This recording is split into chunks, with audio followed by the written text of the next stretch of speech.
Hi, I'm Shorf Afza, and I am a student of the J. Erwin Miller Architecture Program.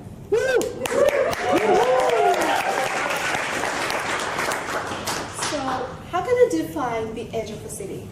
Is it with a wall or topography? So historically, people actually made walls to protect their cities from the invaders.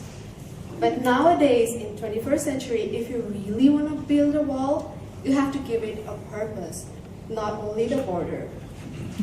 So a wall that does not obstruct the view of the city, but reflects its transparency and lifestyle and philosophy.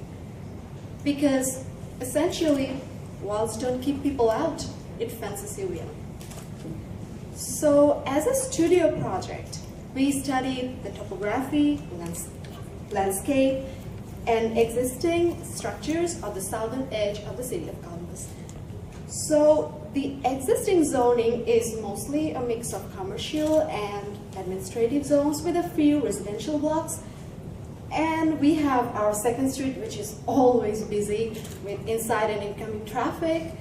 And unfortunately, we have really little chance of urban green for public accessibility.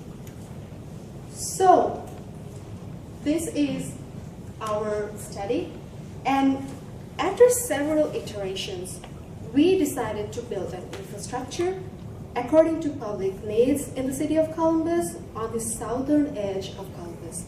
That is not just a wall, that is a system, a city within the city. So the structure will be a vast wall-like steel framing which will contain housing, commercial spaces, art galleries, public greens, and urban spaces. So the master plan actually contains a row of future administrative buildings alongside the second street, where the architectural masterpieces of the 20th century, the Republic Building, the City Hall, the County Jail, and the 21st century architectural masterpieces, which are yet to come, will coexist. So on the back, we will have this vast urban green, which will act as a buffer, and in the background we have our infrastructure acting as a wall or a city within a city. So the most important aspect is this infrastructure is providing essential supports to build your own space. You just have to lease a blank space, and like this, you can design and then infill or plug in your own residential or commercial unit.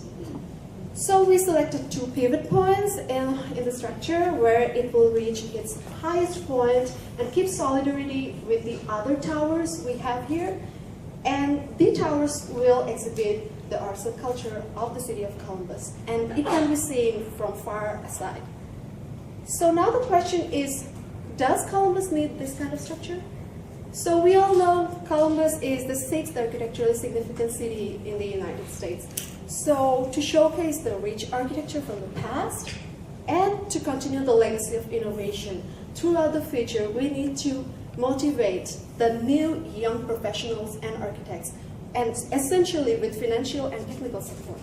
So this structure will provide you support, vertical and horizontal circulation, ramps and universal accessibility, and all the utilities like water, plumbing, and electricity connections for the future structure.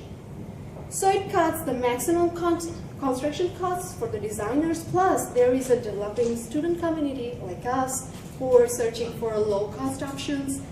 And for the tourists, we also have to provide cheaper options because everybody is not rich. So the structure will be a hub of innovation because you can actually experiment with any materials you want or just 3D print your own hub, your own unit. And this will encourage a lot more other industries here other than Columbus. So the structure will organically grow according to the requirements of the people, and it will end in the Hawks Creek. So the Hawks Creek is basically almost dead now, but we will revitalize it with public activities, art galleries, children's parks, bridges. So within 100 years, we envision our project like this, which will be a living museum of material dreams and architectural evolution. So in the end, I'd like to introduce the background people. my groupmates Daniel Weddle and Christian Taro, and my professors Merlin Newman and Daniel Martinez, who's here. Thank you.